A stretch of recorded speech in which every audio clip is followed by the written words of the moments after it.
Norfolk Southern.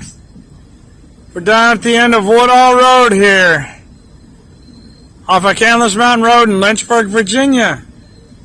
We're at the connector between the Kenny and Montview Yard, and they just did a crew change.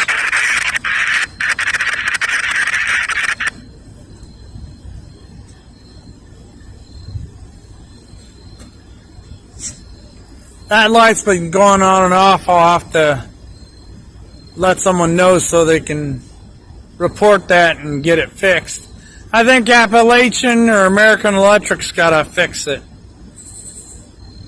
I don't know if it's...